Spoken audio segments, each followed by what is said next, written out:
What is up, guys? It's your boy Rick Kakis, and today there's only 1 week left into the launch of Season 19 for Destiny 2. So in this video, we're going to be showcasing a bunch of different tips to give you a significant advantage for when this new season starts. Trust me, you do all this stuff, and you're going to have to get used to hearing your friends say, "Wait, how'd you get that already? How are you that high of a level already? Bro, how are you doing that so fast?" Alright, now the first thing is the important dates coming up. Obviously, December 6th at 9 a.m. Pacific, reset is going to be when Season 19 launches. But the next important date is December 9th, the Friday at 9 a.m. Pacific. That's when the brand new dungeon goes live. So if you have that dungeon pass that was available to purchase with the Witch Queen, you have the Duality dungeon, then you will also get access to this brand new dungeon.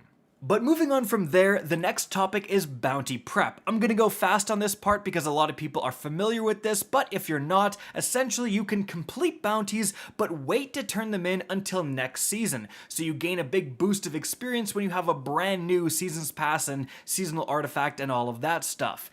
Now, importantly, there is gonna be different tiers when it comes to the amount of experience you get from a bounty. Weekly bounties give the most experience, and then you have daily bounties, and in last place you have repeatable bounties. So there's not too many weekly bounties left within the game. Bungie is phasing them out, but the ones that are available are firstly at Hawthorne. All the clan bounties count as weekly bounties.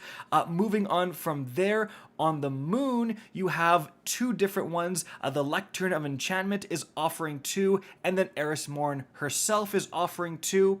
After that, in the Cosmodrome, Shah Han is offering 2. Moving on from there, on Europa, you have Varix offering 2. And then lastly, if you go to the Zer's Treasure Hoard location, Star Horse's gold tier bounty is what you want. So try to complete as many of those as possible, and then fill the rest of your slots with daily bounties before maybe filling the last few with repeatable bounties. But moving on, the next topic is resources. Now, for every other prep video I've done, I've said get a bunch of planetary materials going into a new season, but for this one, it's actually the opposite. Guys, planetary materials are being phased out starting in Season 19. So they won't be removed from your inventory, rather you can simply turn them in for a reduced cost next season, which means if you can spend them this season, use them to fill up on Glimmer, spend that Glimmer on stuff, use them wherever you can, you're gonna get more value out of them. But certainly no reason whatsoever to buy more planetary materials. Now, this also does mean that things like prisms and the Ascendant Shard golf balls and all of that stuff is becoming a little bit more valuable, because often the cost for planetary materials is simply being replaced with more legendary shards, for example. So if you can get that stuff, that would be a good play. Alright, now the next topic is build crafting, and for the past few seasons, this has been pretty easy. You know, they're adding Arc 3.0, make sure to go and get the best Arc weapons and exotics that affect Arc subclasses. But in Season 19, that's not happening. However, Bungie did release upcoming patch notes about some of the things they are changing in terms of Arc and Solar and Stasis and Void builds. So, if you want the full breakdown of these notes, the video on that is linked up above, but here are the cliff notes you want to know about. So for Solar, restoration, so healing, is being nerfed, and then specifically supers for Hunter, especially with Blade Barrage, that's also being nerfed. So overall, Solar is getting a bit worse. Its best things are kind of being nerfed. Then for Void, one of its best features, overshields, are actually getting a buff. Apparently they were 50% weaker than they should have been in PvE, and Bungie is fixing that. Additionally, the Vortex Nova Bomb for the Warlock is getting a big buff, and Mobius Quiver is getting a bit of a nerf. However, the Deadfall Tether is getting a bit of a buff. Moving on to Arc, the Storm Grenades are going to get a bit of a nerf. Additionally, guys, The Spark of Magnitude to enhance the Storm Grenades is also getting a bit of a nerf, so that Titan Grenadier arc build is going to be a bit worse. However, a lot of the Arc Warlock's abilities like Arc Soul, Ball Lightning, and Chain Lightning are all getting a buff, as well as Chaos Reach, so keep that in mind.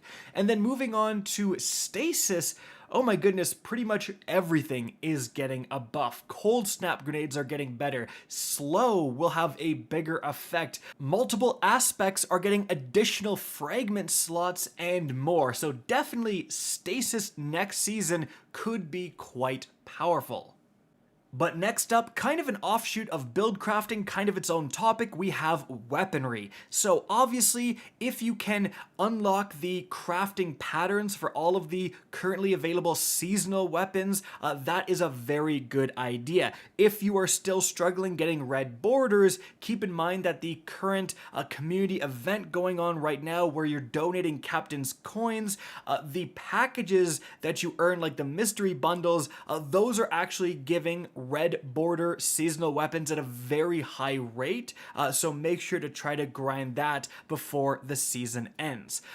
But additionally, the big thing that's going to affect what weaponry you want next season is the fact that PvP is getting a massive overhaul. The competitive playlist is completely changing. We now have a ranked ladder-based system, and this is definitely going to garner a lot of attention next season, so I would recommend crafting good PvP weapons. So like if you haven't crafted and leveled up an Austringer, for example, that would be not a bad idea. Heck, the Drang Sidearm might even be a better idea. This thing is very popular within PvP. So getting those completely leveled out, putting on the God rolls, maybe even some with enhanced perks, that is going to let you hop right into that new competitive playlist next season and be, well, competitive.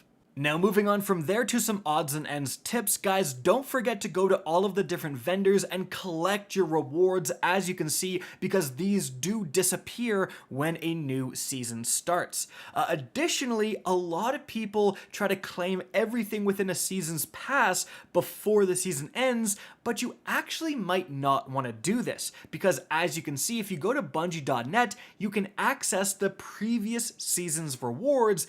And as you can see, you can still just claim them right to your character in game. So what I like to do is not collect exotic engrams and then legendary armor specifically. And the reason is because this always drops of level. So the exact level you are in game, the exact power you have, that's what these rewards are going to be. So in a new season, right, if you're grinding in season 19, obviously if you're max level right now, you're going to start out already in the pinnacle levels, 10 pinnacle levels next season. Let's say you're getting pinnacle rewards, you're leveling up a bit, but your helmet is just lagging behind. You just can't get a pinnacle helmet.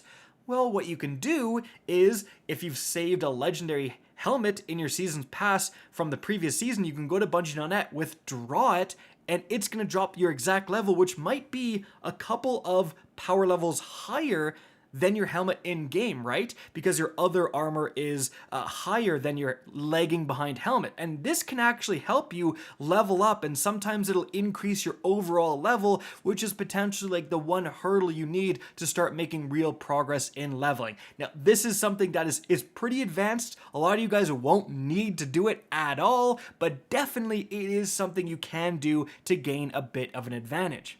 But next up, something very important happening next season is that the Deep Stone Crypt Raid is getting updated. You're now going to be able to craft the weapons from this raid, which is huge. These are already some of the most powerful weapons in the game. Now that you can craft them, you can guarantee the God rolls if you don't have any. They now have access to enhanced perks, making them outright better. They're now going to have an origin trait, again, making them just outright more powerful.